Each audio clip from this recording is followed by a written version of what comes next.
se retrouve pour la correction. On y va. Majuscule, début de phrase, majuscule obligatoire, demain, virgule, très tôt. Attention à l'accent, accent grave, très tôt. C'était des mots que vous deviez apprendre si ma mémoire est bonne. Virgule, tu te promèneras. Donc j'avais dit, attention avec tu, on a la lettre S avec le pronom personnel tu. Je rappelle, ce n'est pas le S du pluriel, c'est le S qui va avec le pronom personnel pour l'ensemble des verbes. Ça, ce n'est pas un pluriel. Ensuite, on n'oublie pas l'accent. On dit bien promener à l'infinitif, mais quand on conjugue, la lettre E change de son. Tu te promèneras.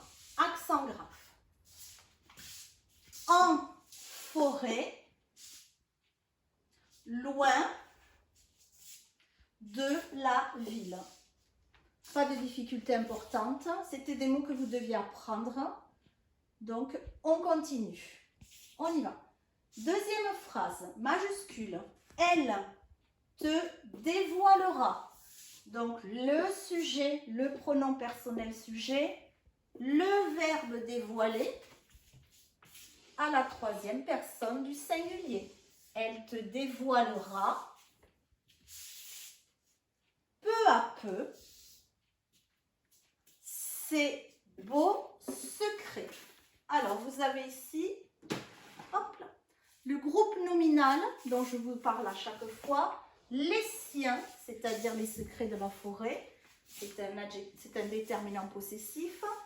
Vous avez ici le pluriel de l'adjectif, EAU prend X au pluriel, et le pluriel, voilà, du nom. Ces secrets, et comment sont ces secrets? Ils sont beaux.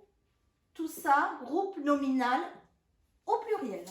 Ces beaux secrets, et, on peut dire et puis, on ne peut pas dire ces beaux secrets, étaient ces mystères, non, ce n'est pas du tout correct, et de l'être, ces mystères, les mystères de la forêt, ce sont les siens, et elle en a plusieurs. Tout ça, c'est au pluriel. On continue, phrase suivante. Alors, tu, majuscule.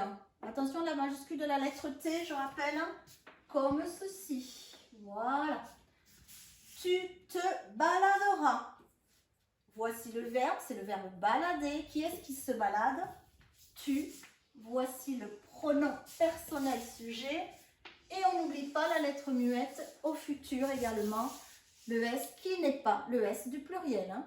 C'est le S au singulier avec le pronom personnel tu. Tu te baladeras longtemps. N'oubliez pas cette lettre. C'est un temps qui est long.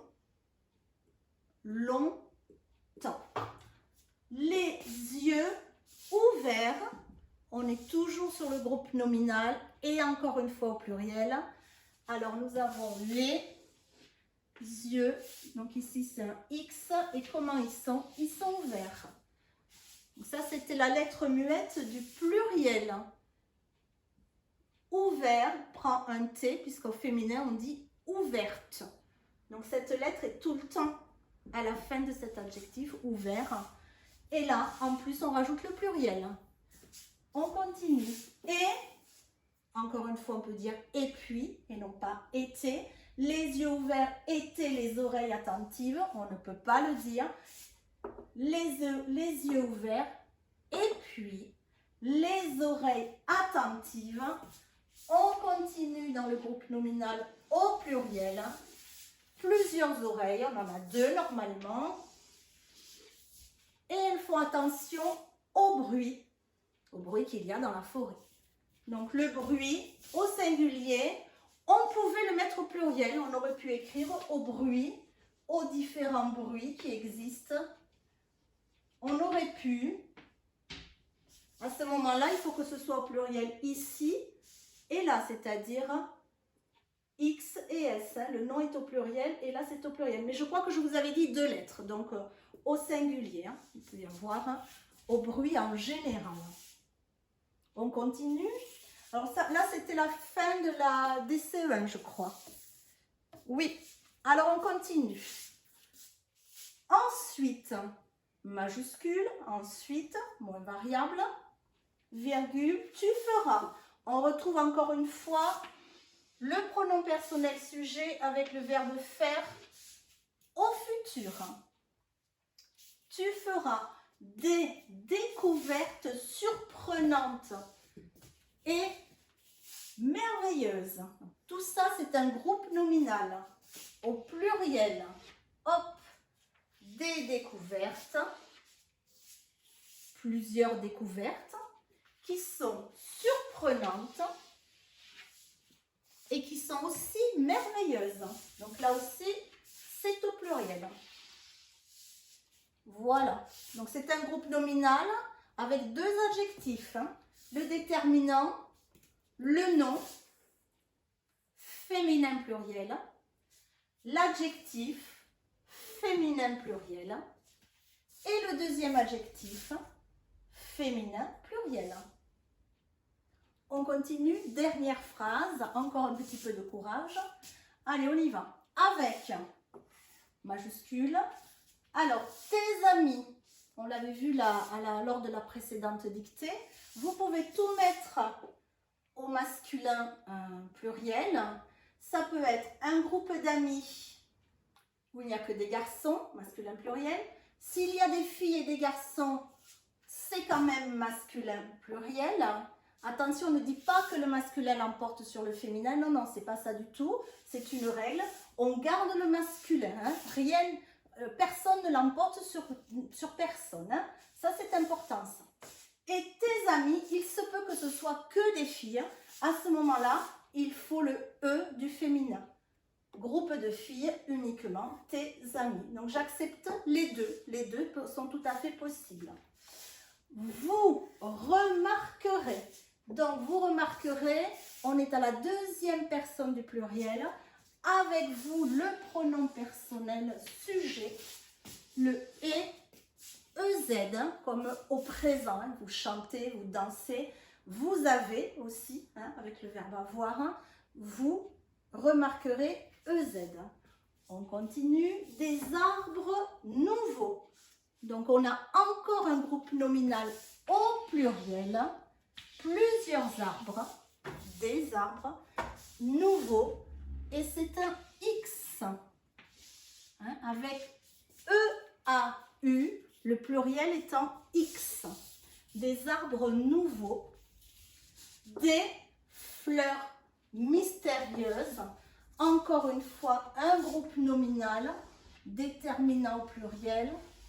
Le nom est au pluriel et l'adjectif est au pluriel également. L'adjectif est au féminin pluriel, plus exactement, parce que fleur est féminin. Des fleurs mystérieuses et puis plusieurs oiseaux magiques. On a encore une fois le pluriel. Plusieurs, hein, c'est facile à comprendre. Oiseaux et magiques. Ce sont les oiseaux qui sont magiques. Je rappelle le pluriel EAU, pluriel en X. Aussi bien pour les noms que pour les adjectifs. Plusieurs oiseaux magiques. Voilà l'adjectif. Hop. Et le S du pluriel. Alors, ces oiseaux ont des plumes. Je vous ai dit, ils en ont plusieurs. Donc, aux plumes, hein, on pourrait dire avec des plumes, mais on peut dire également aux plumes. Je l'ai mis un petit peu exprès quand même. Aux plumes, 3 lettres, pluriel. Plume, il y en a plusieurs. Et éclatante, l'adjectif, il y en a plusieurs aussi. Donc, aux plumes éclatantes. Pluriel, pluriel, féminin, pluriel. Hein. On met tout au pluriel. Voilà. Alors, je vous ai énormément mis d'adjectifs, beaucoup d'accord avec le pluriel. Bon, c'était volontaire, j'espère que vous en êtes bien sortis et que vous avez été content de faire cette dictée avec moi. En tout cas, moi, ça a été encore super. Voilà, donc je vous retrouve pour la prochaine dictée, la semaine prochaine. Je vous souhaite une bonne journée ou une bonne soirée ou une bonne semaine. Et puis en tout cas, continuez à être très sérieux, à bien travailler. Et puis encore un peu de courage. Et j'espère qu'on se reverra bientôt. À très bientôt. Au revoir.